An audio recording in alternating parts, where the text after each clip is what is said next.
Ketika kekasihku menjauh dariku, dan surat-surat serta kabarnya tak lagi datang kepadaku, kerinduanku semakin memuncak hingga hampir membunuhku.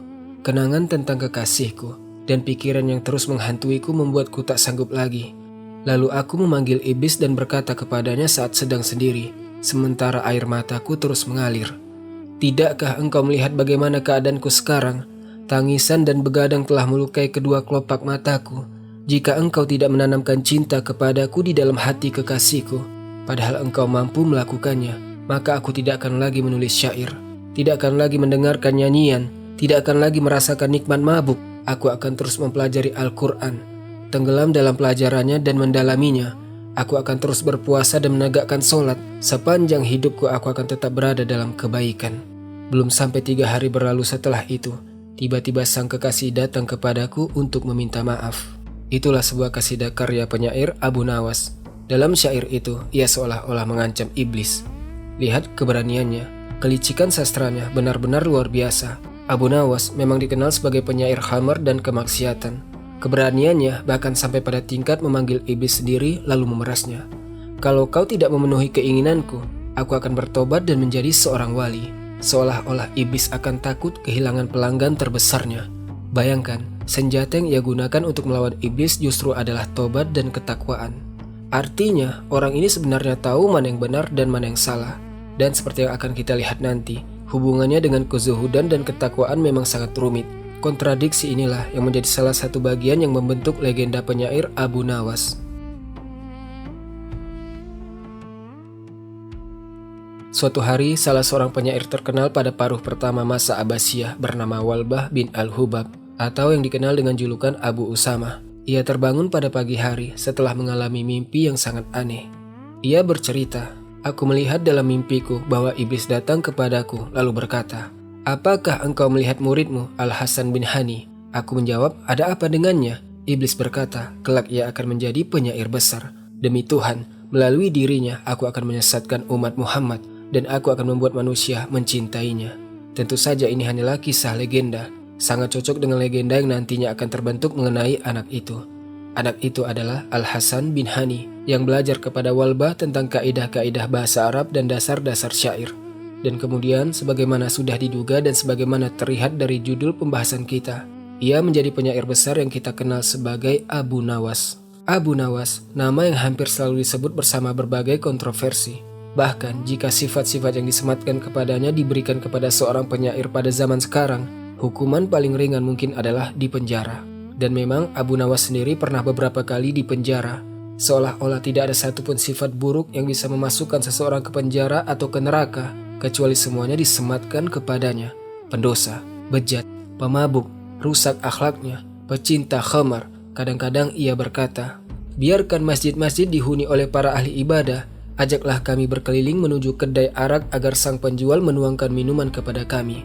Kemudian Abu Nawas berkata lagi, "Tuhanmu tidak pernah berfirman, celakalah orang-orang yang mabuk. Yang dia firmankan adalah celakalah orang-orang yang sholat." Abu Nawas bukan hanya terkenal karena mencintai khamar, tetapi ia juga terang-terangan mengumumkan kecintaannya itu. Seolah-olah ia ingin seluruh dunia mengetahuinya. Seperti ucapannya, "Berilah aku minuman khamar, dan katakanlah dengan terus terang bahwa itu adalah khamar. Jangan memberikannya kepadaku secara sembunyi-sembunyi, selama masih mungkin melakukannya secara terang-terangan." Yang aneh, Abu Nawas yang terkenal sebagai penyair terbesar dalam menggambarkan khamar dan segala keindahannya, justru orang yang sama yang syair-syairnya kita dengarkan dibacakan oleh Syekh An-Naqsyabandi dengan suara yang penuh kekhusyukan.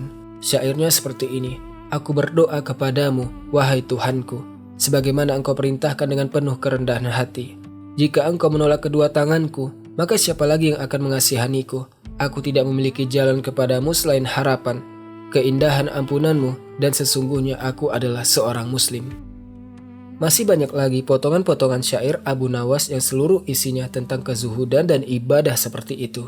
Bahkan begitu terkenalnya Abu Nawas dalam jenis syair yang penuh warok dan ketakwaan ini, sampai-sampai penyair besar Abu Al-Atahiyah pernah berkata, "Aku telah menyusun 16.000 bait syair tentang kezuhudan. Namun aku berharap seandainya Abu Nawas memiliki sepertiga dari semuanya hanya dengan beberapa bait syairnya." Lalu bait apakah yang dimaksud? Ia berkata, "Betapa banyak wajah mulia yang kini telah berada di dalam tanah. Betapa banyak wajah tampan yang kini telah hancur di dalam tanah. Katakanlah kepada orang yang hidup di negeri asing, sesungguhnya engkau juga akan pergi. Dunia hanyalah tempat singgah sementara bagi orang yang jauh maupun yang dekat. Bait-bait itu sebagaimana terlihat jelas, seluruhnya mengajak manusia merenungkan nasibnya setelah kematian dan mengingatkan bahwa dunia hanyalah tempat tinggal sementara. Sekarang kita berhadapan dengan dua gambaran yang benar-benar berbeda dan sangat sulit dipadukan dalam diri penyair yang sama. Inilah yang membuat Toha Hussein berhenti sejenak untuk merenungkan berbagai riwayat yang beredar tentang Abu Nawas. Dalam bukunya Khisam wa Naqd, ia berkata, "Aku tidak mengetahui seorang pun penyair klasik yang begitu banyak dibicarakan, begitu banyak diperselisihkan penilaiannya, dan manusia mengambil berbagai pendapat tentang dirinya sebagaimana Abu Nawas. Para perawi terdahulu maupun belakangan sangat mengaguminya. Pada saat yang sama mereka juga sangat membencinya.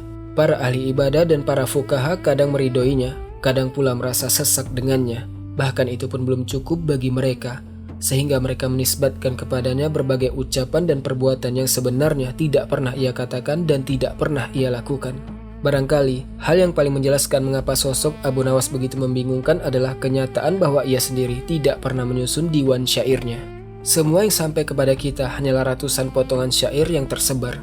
Seluruh buku yang hari ini diberi judul Diwan Abu Nawas sebenarnya hanyalah hasil usaha para ulama untuk mengumpulkan dan menjelaskan syair-syairnya.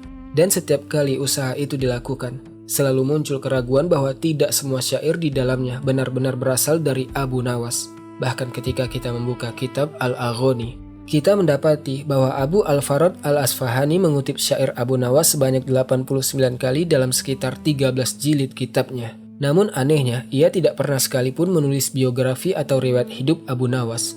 Karena itulah banyak bait syair yang dinisbatkan kepada Abu Nawas kemudian dikritik oleh para peneliti sebagai bukan karya beliau. Persis seperti banyak kisah yang dinisbatkan kepada Juha, Abu Nawas akhirnya menjadi magnet bagi kisah-kisah tentang kemaksiatan. Bahkan Ibnu Al-Mu'tas yang hidup pada abad ketiga Hijriyah, dalam kitab Tabaqat Asy-Syu'ara ia mengatakan, orang-orang awam telah terbiasa menisbatkan setiap syair tentang kemaksiatan kepada Abu Nawas.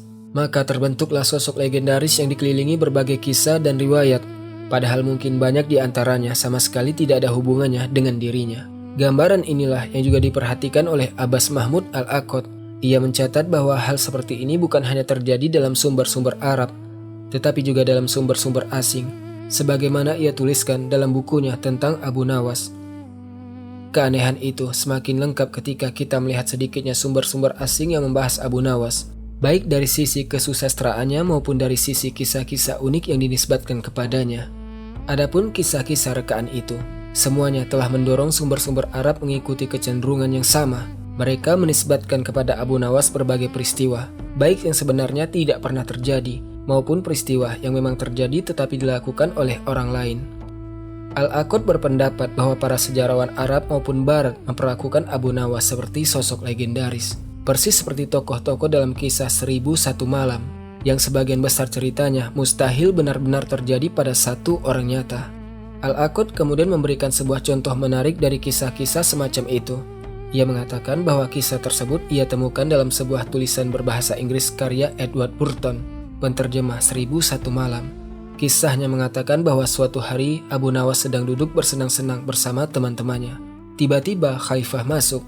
Ia tidak senang melihat pemandangan itu, lalu berkata kepada Abu Nawas, "Aku melihat engkau tidak pantas menjadi apapun selain imam bagi para germo dan hakim bagi orang-orang fasik." Maka Abu Nawas menjawab, "Apakah ada perkara yang hendak kalian ajukan kepadaku?" Maksudnya, bukankah menurutmu aku hakim bagi orang-orang fasik? Kalau begitu, katakanlah perkara apa yang hendak engkau ajukan, wahai Amirul Mukminin. Tentu saja sang khalifah sangat murka mendengar jawaban itu. Ia kemudian memerintahkan agar keesokan harinya Abu Nawas ditelanjangi, lalu dipakaikan pelana keledai di punggungnya, kemudian diarak melewati para pelayan laki-laki dan perempuan sebagaimana bahan ejekan. Mereka benar-benar memakaikan pelana keledai itu di punggung Abu Nawas kemudian mengaraknya. Di tengah perjalanan itu, mereka bertemu dengan Wazir Ja'far Al-Barmaki. Ja'far bertanya, hukuman apa sebenarnya yang sedang dijalani orang ini? Mereka menjawab, seperti yang Anda lihat, ia dihukum dengan memikul pelana keledai di punggungnya. Ja'far kemudian mendekati Abu Nawas dan bertanya, apa yang telah kau perbuat? Abu Nawas menjawab, tidak ada, aku hanya memuji Amirul Mukminin. Kemudian beliau menghadiahkanku pakaian dari koleksi pribadinya. Maksudnya, pelana keledai yang sedang ia pikul itu ia sebut sebagai hadiah pakaian dari khalifah sendiri. Seolah-olah yang ia lakukan hanyalah memuji khalifah. Kemudian sebagai balasannya, khalifah memberinya satu set pakaian. Jelas sekali kisah ini tampak sebagai cerita yang dibuat-buat. Tetapi mengapa justru Abu Nawas di antara sekian banyak penyair begitu menarik, sehingga begitu banyak kisah dan anekdot dinisbatkan kepadanya? Pasti ada rahasia di balik semua itu. Rahasia itulah yang coba dianalisis oleh Al-Aqad ketika ia berkata, bagi orang-orang yang mengenalnya pada masa-masa awal, Abu Nawas telah menjadi sebuah tokoh tipikal, yakni tokoh yang mewakili suatu tipe sosial dan terus hidup di setiap zaman. Al-Aqad kemudian menjelaskan bahwa tokoh-tokoh tipikal seperti Abu Nawas berbeda dengan tokoh seperti Antarah bin Shaddad.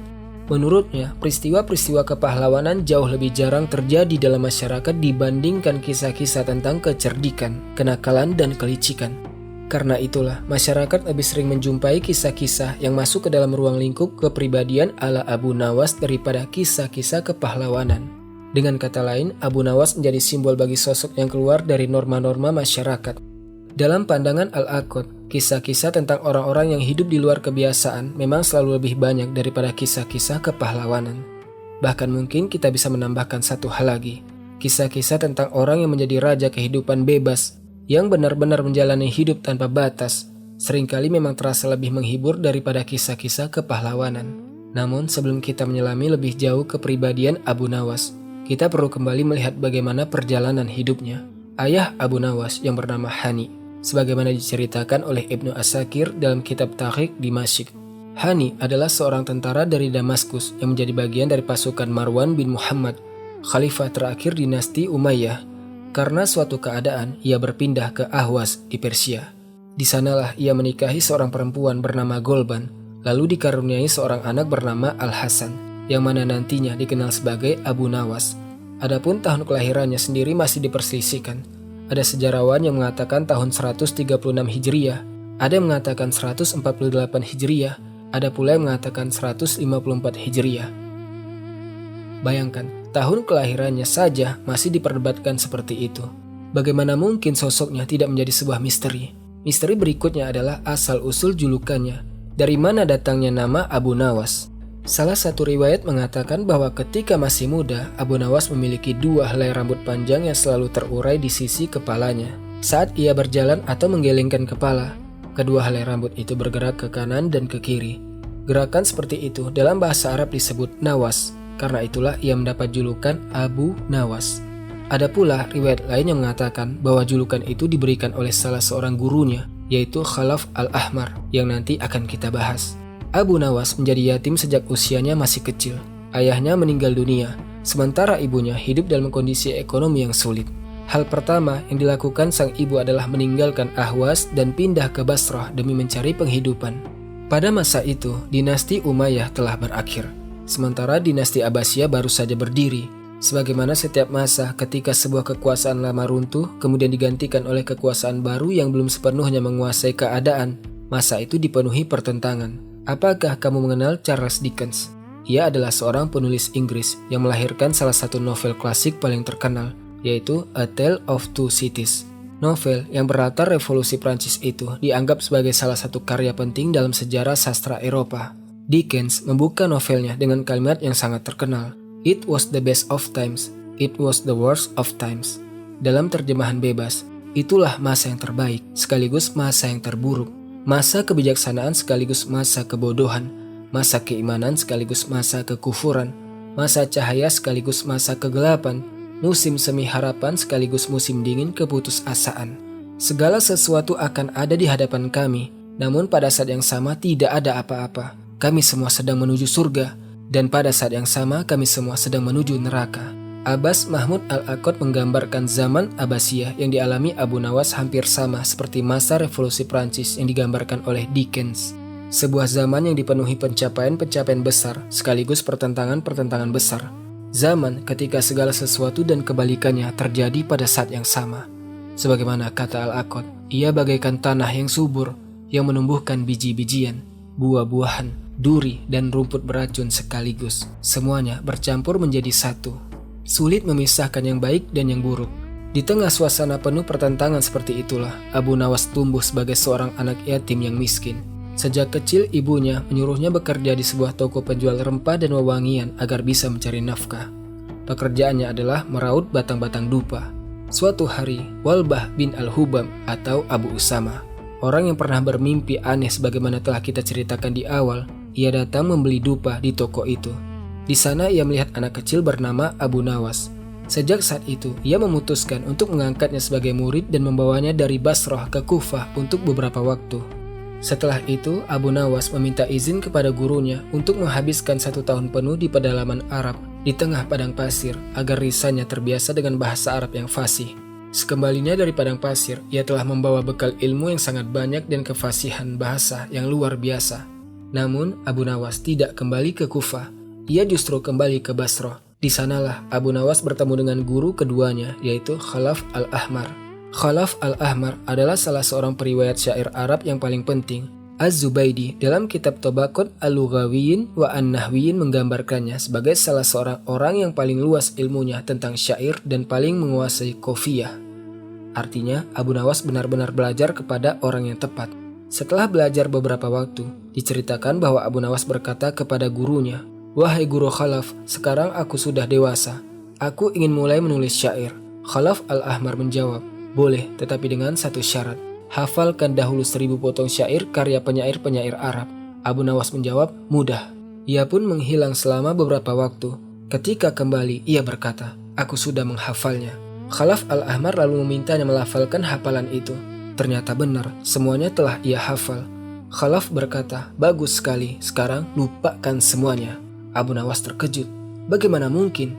Khalaf menjawab, "Aku tidak akan mengizinkan membuat syair sampai engkau benar-benar melupakan 1000 syair itu." Abu Nawas kemudian mengasingkan diri cukup lama di salah satu biara. Ia menyendiri hingga akhirnya benar-benar melupakan seluruh 1000 syair itu. Seakan-akan ia tidak pernah menghafalnya sama sekali. Kemudian ia kembali menemui Khalaf dan berkata, "Sekarang aku sudah melupakan semuanya." Khalaf pun berkata, "Kalau begitu, sekarang mulailah menulis syair." Tentu saja kisah ini sendiri bisa dimasukkan ke dalam kumpulan legenda tentang Abu Nawas. Sulit memastikan apakah peristiwa itu benar-benar terjadi. Namun makna yang ingin disampaikan dari kisah tersebut sangat jelas. Khalaf al-Ahmar ingin agar Abu Nawas menyerap seluruh ruh syair Arab ke dalam dirinya. Tetapi pada saat yang sama, ia tidak ingin muridnya menjadi peniru. Karena itu, ia harus menghafalnya terlebih dahulu, kemudian melupakannya. Barangkali disinilah salah satu kunci kehebatan Abu Nawas. Ia benar-benar menguasai sejarah syair Arab. Misalnya, Toha Hussein mengingatkan bahwa kehidupan Abu Nawas yang penuh kemaksiatan tidak boleh membuat kita melupakan kedudukannya sebagai seorang ilmuwan. Sebagaimana kata Toha Hussein, Abu Nawas di balik senda gurau, kelalaian, dan kemaksiatannya adalah seorang tokoh yang sangat besar pengaruhnya pada zamannya. Ia belajar kepada para ulama yang serius, dan para ulama yang serius pun meriwayatkan darinya. Ia menghadiri majelis para ahli hadis dan mengambilkan ilmu dari mereka sebanyak yang Allah kehendaki. Sebaliknya, para ahli hadis juga datang kepadanya dan meriwayatkan darinya sebanyak yang Allah kehendaki. Bahkan Imam Asy-Syafi'i rahimahullah termasuk di antara orang-orang yang pernah bertemu dengannya serta meriwayatkan hadis maupun syair darinya. Perkataan Toha Hussein ini mungkin menjelaskan salah satu sebab utama kejeniusan Abu Nawas dalam bersyair. Ia benar-benar menyerap ilmu yang berkembang pada zamannya, terutama warisan syair Arab. Bahkan Abu Nawas sendiri pernah mengatakan bahwa ia baru mulai membuat syair setelah mendengar dan meriwayatkan syair dari 60 perempuan Arab. Adapun jumlah laki-laki yang menjadi gurunya dalam syair sudah terlalu banyak untuk dihitung. Waktu pun berlalu. Ketika menginjak usia sekitar 30 tahun, Abu Nawas telah menjadi seorang penyair besar yang memiliki kedudukan tinggi. Dan sebagaimana lazimnya penyair pada masa itu, jalan menuju ketenaran hampir selalu melalui kedekatan dengan para khalifah. Pada masa itu, khalifahnya adalah Harun ar-Rasyid sendiri. Salah satu khalifah yang kisah dan legendanya paling banyak diceritakan, hingga layak disebut sebagai salah satu tokoh utama dalam kisah 1001 Malam. Abu Nawas pun berhasil mendekatinya dan sering memujinya dengan syair. Nah, mari kita manfaatkan kisah kedekatannya dengan Harun ar-Rasyid untuk melihat seperti apa sebenarnya bakat luar biasa Abu Nawas. Salah satu kisah yang terkenal menceritakan bahwa suatu hari Harun ar-Rasyid memasuki sebuah ruangan. Di dalamnya ada seorang budak perempuan bernama Al-Khayzuran yang sedang mandi. Begitu melihat sang khalifah, budak perempuan itu segera menutupi tubuhnya dengan rambutnya yang sangat panjang. Pemandangan itu sangat memikat hati Harun ar-Rasyid. Ia kembali ke majelisnya. Tetapi bayangan perempuan yang menutupi tubuhnya dengan rambut itu terus memenuhi pikirannya. Sesampainya di majelis, ternyata di sana telah duduk Abu Nawas dan Bashar bin Burd. Harun menceritakan apa yang baru saja ia lihat, kemudian berkata, "Aku ingin masing-masing dari kalian membuat syair yang menggambarkan apa yang sedang kurasakan terhadap perempuan itu." Bashar bin Burd pun mulai bersyair. Syairnya, "Aku mencintai kalian hingga hatiku sepenuhnya tertuju kepada kalian. Demi diriku, betapa indah tempat tinggal kekasih itu. Mereka berkata, jauhilah kami dan jangan mendekat. Lalu bagaimana mungkin aku menjauh, sedangkan kalian adalah seluruh kebutuhanku. Di sisiku mereka lebih manis daripada madu, lebih segar daripada air kehidupan, dan lebih harum." Harun ar-Rasyid berkata, "Bagus, tetapi itu masih belum menggambarkan apa yang ada di dalam hatiku." Kini giliran Abu Nawas yang bersyair. Ia berkata, ia menanggalkan bajunya untuk menuangkan air. Pipinya yang semerah mawar melepaskan selubung rasa malu. Kemudian berjumpa dengan udara ketika tubuhnya yang indah terbuka. Ia mengulurkan telapak tangan yang sebening air menuju air yang telah disiapkan di dalam bejana. Setelah selesai memenuhi keinginannya dan hendak segera meraih pakaiannya, ia melihat ada mata yang mengawasinya. Maka seketika ia menjatuhkan kegelapan di atas cahaya. Cahaya pagi dari tubuhnya pun tersembunyi di balik malam, sementara tetesan air terus mengalir di atas air. Maha suci Allah yang telah menciptakannya seindah-indah perempuan. Setelah Harun ar-Rasyid mendengar syair Abu Nawas, Harun ar-Rasyid benar-benar terpukau. Ia berkata, "Celaka engkau, apakah engkau benar-benar melihat semua itu?" Abu Nawas menjawab, "Demi Allah, tidak wahai Amirul Mukminin. Itu hanyalah sesuatu yang terlintas di dalam benakku." Maka sebagai hadiah, Harun ar-Rasyid langsung memberinya 4.000 dirham. Namun, hubungan Abu Nawas dengan Harun ar-Rasyid tidak selalu berjalan mulus.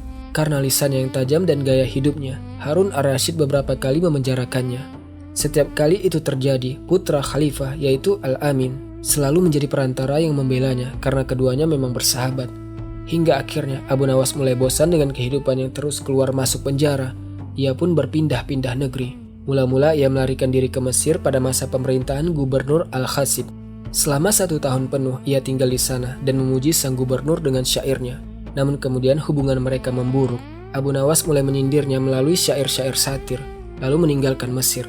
Peneliti Muhammad Kamil Hussein dalam bukunya Al-Haya Al-Fikriyah wal Adabiyah fi Misr minal Fats Al-Arabi hatta akhir Ad-Daulah Al-Fatimiyah mengatakan bahwa Abu Nawas memang tidak menyukai khamar yang ada di Mesir. Tampaknya para peminum khamar saat itu pun memiliki pendapat yang sama, termasuk Al-Khasib sendiri. Karena Al-Khasib adalah gubernur Mesir dan seorang pejabat penting, ia mendapat kiriman khamar khusus dari Irak, namun ia tidak pernah rela membagikannya kepada siapapun, bahkan 1 gelas kecil pun tidak. Tentu saja hal itu membuat Abu Nawas sangat kesal.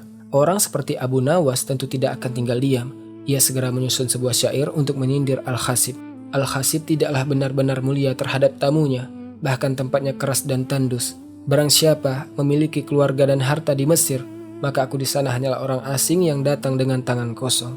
Maksud Abu Nawas sangat jelas. Al-Khasib tidak tahu bagaimana menghormati tamu. Ia menikmati sendiri khamar terbaiknya. Bahkan namanya sendiri seolah tidak pantas baginya. Sebab Al-Khasib berarti tanah yang subur, hijau dan penuh hasil. Sedangkan menurut Abu Nawas, Al-Khasib justru seperti tanah tandus yang tidak menghasilkan apa-apa. Lalu ia menggambarkan dirinya sebagai seorang asing di Mesir, hidup sebatang kara tanpa memiliki apapun. Akhirnya Abu Nawas memutuskan kembali ke Irak. Di sanalah ia memasuki salah satu masa paling gemilang dalam hidupnya. Ia menjadi dekat dengan sahabatnya Al-Amin yang telah menjadi khalifah setelah wafat ayahnya Harun ar-Rasyid. Di sana pula ia menjadi penyair yang paling dekat dengan sang khalifah. Namun sebagaimana yang sudah bisa diduga, hubungan itu akhirnya juga memburuk. Al-Amin pun memenjarakan Abu Nawas. Sepanjang perjalanan hidup Abu Nawas, ia terus berputar dalam lingkaran yang sama, mendekati para penguasa, berselisih dengan mereka, kemudian dipenjara. Namun satu hal tidak pernah berubah, ia tetaplah Abu Nawas. Suatu ketika ia berkata dalam syairnya, "Wahai Ahmad, tempat segala harapan ketika musibah datang, bangkitlah wahai tuanku, marilah kita bermunajat kepada penguasa langit." Astaghfirullahalazim. Tetapi di kesempatan lain ia justru berkata, "Tidakkah engkau melihat bahwa aku telah menyerahkan diriku kepada kesenangan dan meninggalkan agamaku? Aku tenggelam dalam kemaksiatan, seolah-olah aku tidak akan pernah kembali kepada hari kebangkitan dan tidak takut sedikit pun terhadap hisab di sana." Astaghfirullahalazim. Benar-benar bertolak belakang. Kehidupan Abu Nawas yang penuh kemaksiatan dan keberaniannya yang nyaris tanpa batas membuat para peneliti modern berpendapat bahwa sosoknya tidak mungkin dipahami tanpa pendekatan psikologi. Pada bulan Mei tahun 1953, pakar kritik sastra Dr. Muhammad An-Nuwaihi menerbitkan sebuah buku berjudul Psikologi Abu Nawas. Dalam bukunya, An-Nuwaihi berpendapat bahwa Abu Nawas mengalami kompleks Oedipus, analisis yang cukup berani. Mengapa ia sampai pada kesimpulan seperti itu? Menurut An-Nuwaihi, cara Abu Nawas menggambarkan Khamar dengan penuh pesona, bahkan memperlakukannya seperti sosok perempuan yang selalu dipuji dan dirayu, merupakan bentuk pelampiasan atas kehilangan figur ibunya. Lalu mengapa ia merasa kehilangan ibunya? An-Nuwaihi menjelaskan bahwa ibu Abu Nawas menikah lagi tidak lama setelah ayahnya meninggal dunia. Peristiwa itu meninggalkan luka psikologis yang sangat dalam. Abu Nawas merasa seolah-olah ibunya telah hilang darinya. Sebagaimana kata An-Nuwaihi, setiap anak pada dasarnya adalah Hamlet kecil dalam hubungannya dengan ayah tirinya dan juga terhadap ibunya sendiri. Namun Abu Nawas bukanlah anak biasa. Ia adalah anak yang memiliki kepekaan dan intensitas emosi jauh di atas rata-rata. Maka tidak mengherankan jika rasa cemburunya menjadi berlipat ganda. Kecemburuan inilah yang kemudian membuatnya menjauh dari semua perempuan. Menurut An-Nuwaihi, hubungan Abu Nawas dengan ibunya membuatnya memandang setiap perempuan, bahkan perempuan yang benar-benar ia cintai, seperti budak perempuan bernama Janan, pada akhirnya tetap akan berkhianat sebagaimana ibunya dahulu. Ia mendasarkan pendapat itu pada syair Abu Nawas sendiri ketika berbicara kepada Janan. Syairnya seperti ini, "Aku benar-benar mencintaimu, tetapi aku adalah seorang pengecut, karena aku mengetahui pengkhianatan para budak perempuan. Aku tidak sanggup menjalani hubungan denganmu kecuali jika engkau bersumpah bahwa engkau tidak akan pernah mengkhianatiku." Menurut An-Nuwaihi, perasaan bahwa pengkhianatan selalu mengintai itulah yang membuat Abu Nawas menjauh dari perempuan.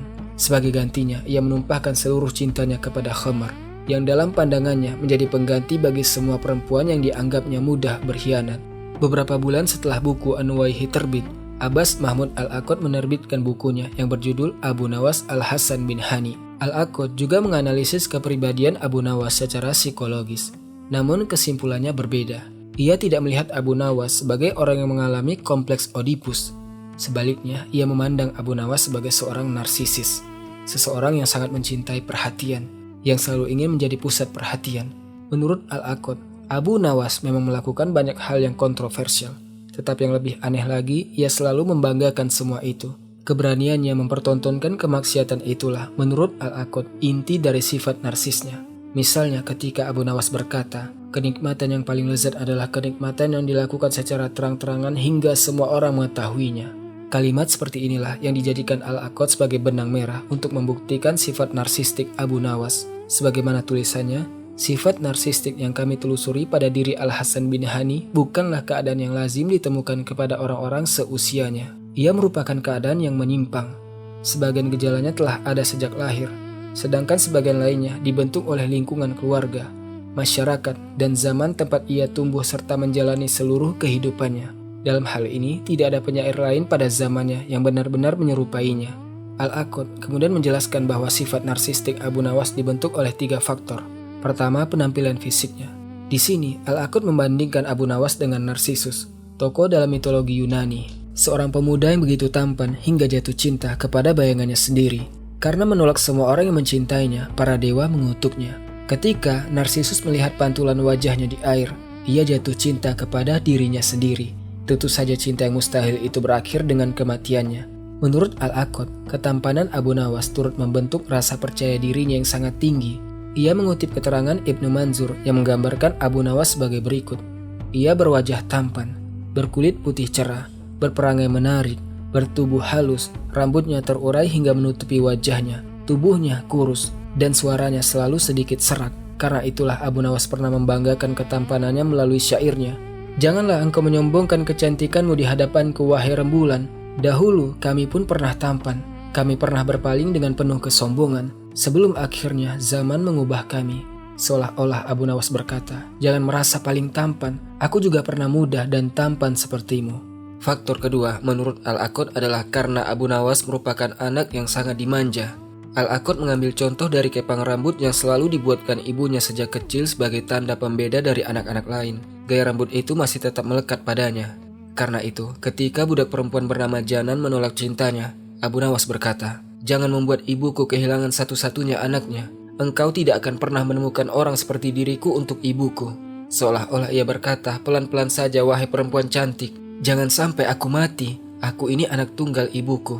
Faktor ketiga menurut Al-Aqad adalah lingkungan masyarakat tempat Abu Nawas hidup.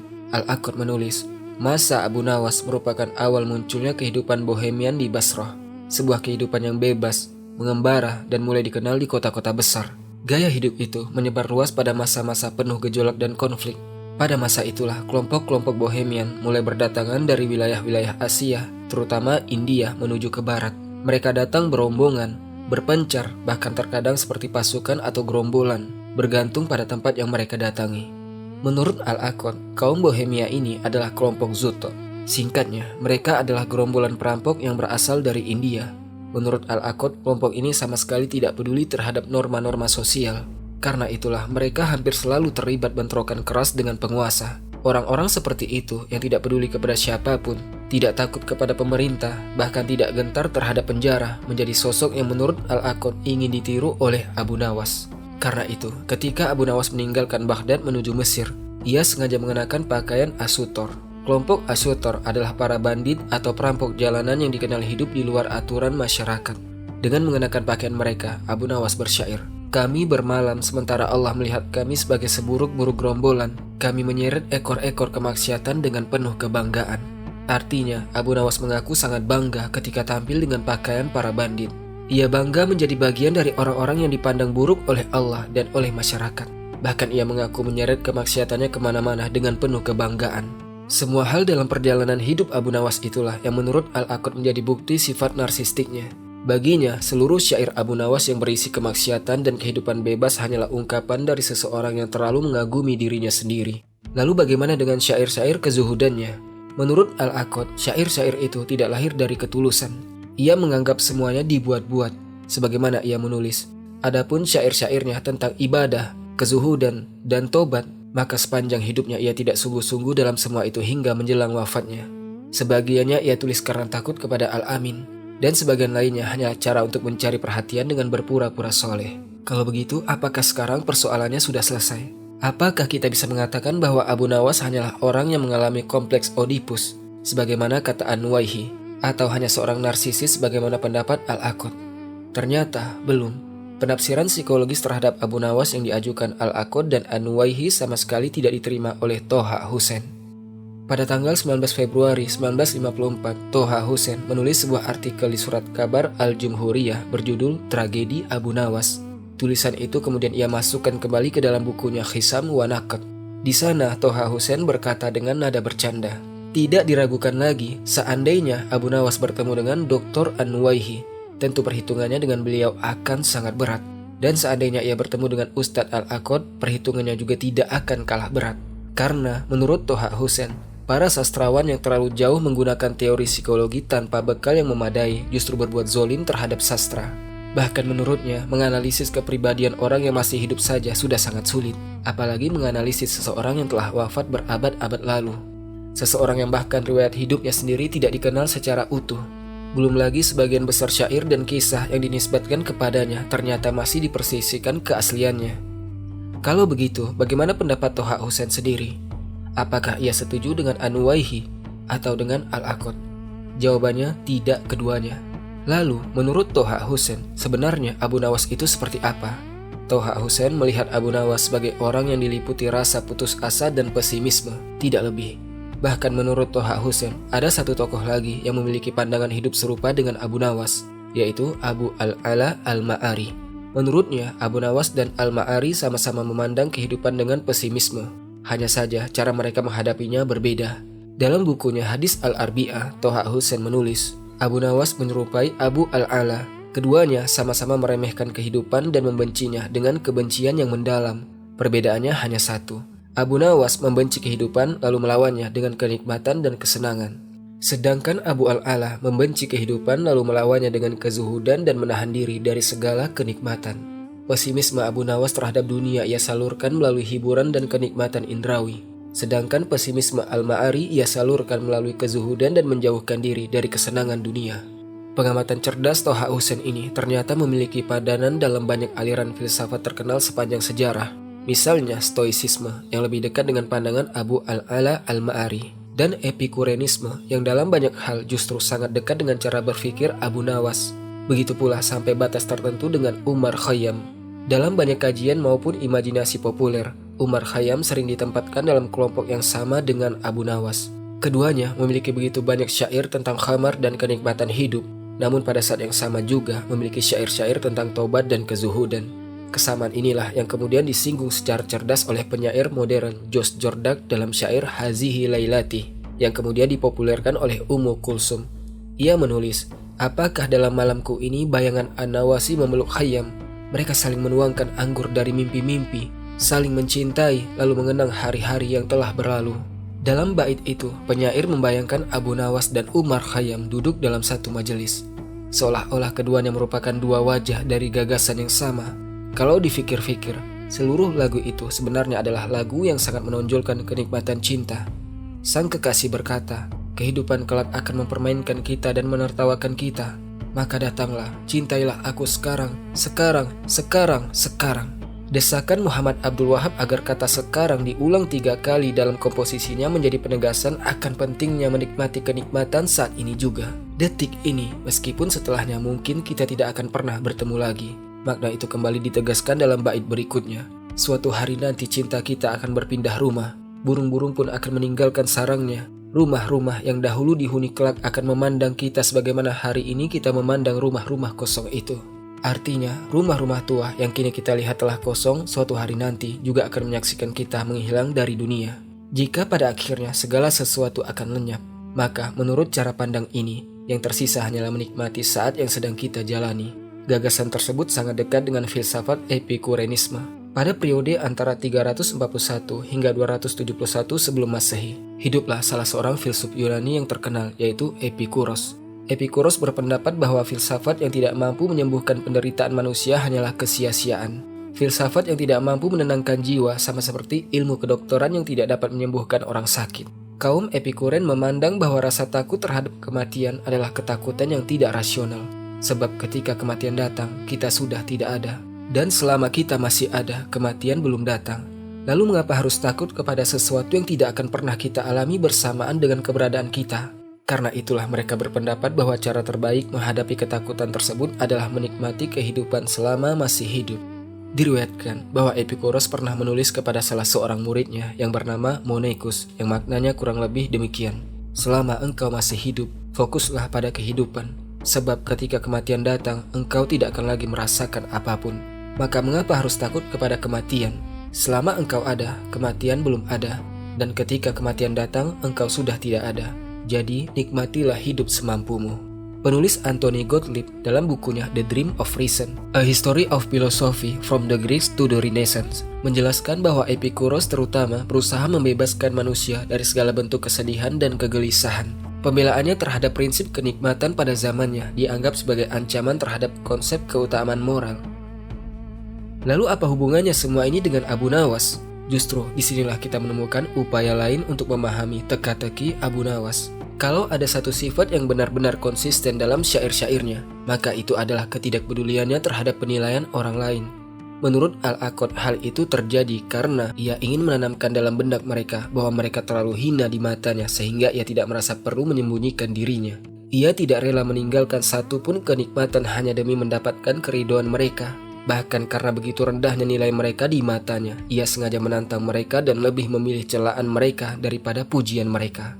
Seolah-olah Abu Nawas berkata, "Memangnya kalian siapa sampai aku harus mengubah hidupku demi menyenangkan kalian?" Namun jika kita tinggalkan sejenak penjelasan Al-Aqad tentang sifat narsistik Abu Nawas, lalu kembali melihat sikap acuhnya terhadap masyarakat, kita akan menemukan pandangan lain. Penulis Yordania Ghalib Halsah dalam bukunya Al-A'lam Maddah wa Harokah dirasa fil falsafah al-Arabiyah al-Islamiyah mengatakan, banyak sekali petualangan yang diceritakan Abu Nawas hampir pasti merupakan kisah yang dibuat-buat. Tujuannya hanyalah untuk memancing kemarahan masyarakat konservatif dan menampilkan dirinya sebagai sosok yang asing serta menyimpang di mata mereka. Ketika ia menyerukan kenikmatan jasmani bersama tetangga, lelaki tua berusia 80 tahun, bahkan kerabat laki-laki sekalipun, saya tidak melihatnya sebagai sesuatu yang sungguh-sungguh, melainkan sekedar usaha untuk mengusik kewibawaan masyarakat konservatif.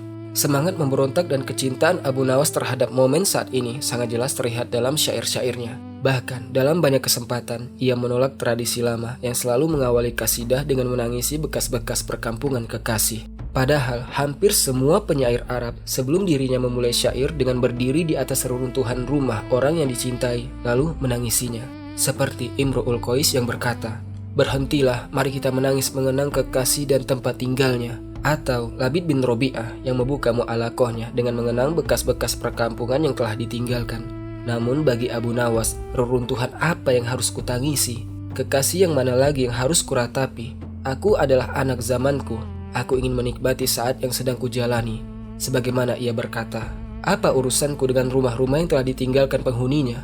Tidak ada sesuatu pun di sana yang menyibukkanku. Tidak ada seorang pun yang membuatku rindu. Tidak ada bekas-bekas yang layak kutangisi setelah keluarga dan para tetangganya pergi. Dengan kata lain, aku tidak peduli dengan rumah-rumah kosong itu. Aku juga tidak sempat menangisi para penghuninya. Bahkan ia berkata terus terang, segelas khamar yang beredar di antara para peminum jauh lebih baik daripada berdiri menangisi reruntuhan. Ungkapan itu menjadi salah satu bukti paling jelas tentang kecenderungannya menikmati kenikmatan yang sedang hadir, bukan larut dalam nostalgia masa lalu. Namun pembaruan yang dilakukan Abu Nawas tidak berhenti sampai di situ. Ia juga tampil berbeda dari penyair-penyair lain melalui cara membangun dialog dan tokoh di dalam syair-syairnya. Hampir seperti sebuah drama dalam bentuk puisi. Masih ingat syairnya tentang budak perempuan Al-Khaizuran di istana Harun ar-Rasyid. Teknik seperti itu tergolong sangat baru pada zamannya. Misalnya dalam salah satu syairnya, Abu Nawas menceritakan bagaimana ia dan teman-temannya pergi ke sebuah kedai khamar yang dikelola seorang perempuan. Ia menggambarkan suasana perjalanan mereka. Kami bertiga berjalan menuju kedai itu. Malam menyelimuti kami. Tidak ada manusia maupun jin yang terlihat di sekitar. Yang menemani perjalanan kami hanyalah bintang-bintang yang seakan menggantung di langit dan bergerak mengikuti kemanapun kami melangkah.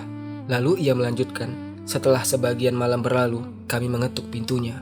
Dari dalam terdengar suara bertanya, siapa yang mengetuk pintu ini? Mereka menjawab, kami. Kemudian perempuan pemilik kedai menyambut mereka. Selamat datang wahai para pemuda yang setia. Aku tidak melihat sedikit pun kelemahan di antara kalian. Lalu perempuan itu membawa khamar. Abu Nawas menggambarkannya. Ia datang membawa khamar yang cahayanya laksana matahari. Kilauannya menyerupai sinar gugusan bintang Suraya di dalam botol kaca yang indah. Kemudian mereka bertanya, siapa namamu? Berapa harga khamar ini? Beritahukan kepada kami agar selama kami masih hidup kami dapat terus datang mengunjungimu. Perempuan itu menjawab, namaku Hanun. Harganya 3 dirham. Begitulah harga yang selalu kuberikan kepada para pelanggan. Perhatikan, syair ini sebenarnya bukan sekadar rangkaian bait. Ia adalah sebuah adegan yang hidup. Ada tokoh, ada dialog, ada suasana, ada alur cerita. Cara bercerita seperti inilah yang membuat Abu Nawas berbeda dari banyak penyair pada masanya.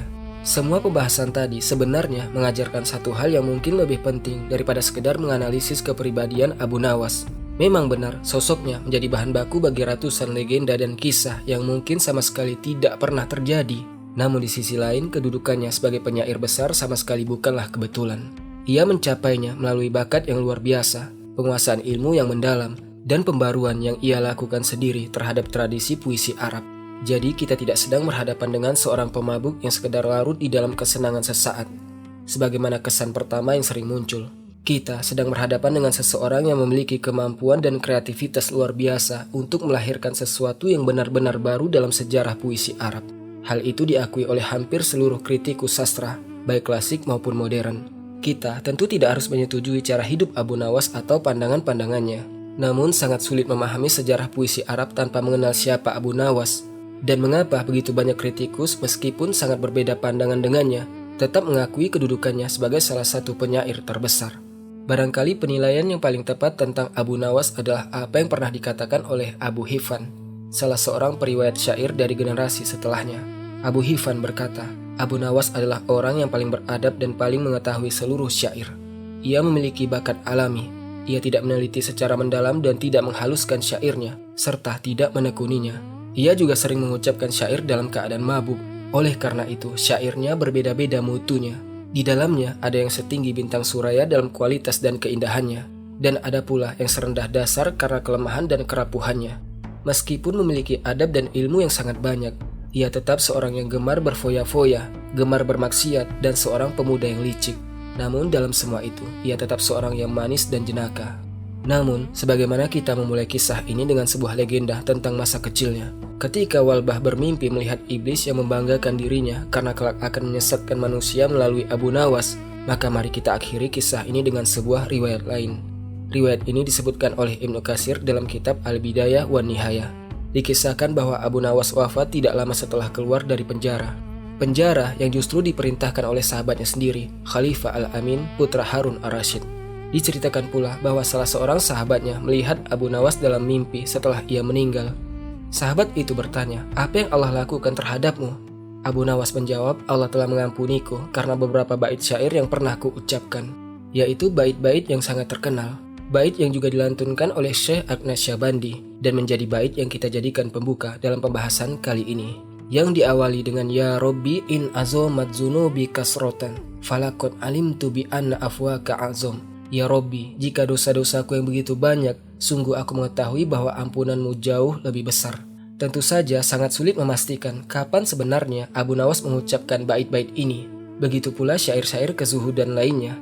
Apakah semuanya lahir menjelang akhir hayatnya? Kalau memang demikian, maka kita sedang berhadapan dengan kisah klasik tentang seorang pendosa yang akhirnya memperoleh hidayah menjelang wafatnya. Ataukah justru syair-syair itu ia ucapkan pada masa yang sama ketika ia juga menulis syair-syair tentang khamar dan kemaksiatan? Sebagaimana telah kita lihat, Abbas Mahmud Al-Aqad menganggap syair-syair kezuhudan Abu Nawas hanyalah sesuatu yang dibuat-buat. Namun Muhammad An-Nuwaihi dan Toha Husain tidak sependapat dengannya. An-Nuwaihi berpendapat bahwa Abu Nawas benar-benar meyakini adanya hari perhitungan dan kebangkitan. Karena itulah bayangan kematian selalu hadir dalam dirinya, dan dari sanalah lahir syair-syair ketakwaannya. Sementara penjelasan Toha Husain jauh lebih sederhana. Menurutnya, Abu Nawas hanyalah manusia biasa. Ia melakukan banyak dosa, lalu ia menyesal. Kemudian ia menumpahkan penyesalan itu melalui syair-syairnya. Kadang-kadang penyesalan itu benar-benar tulus, kadang-kadang tidak. Pada akhirnya, Abu Nawas tetaplah sebuah teka-teki.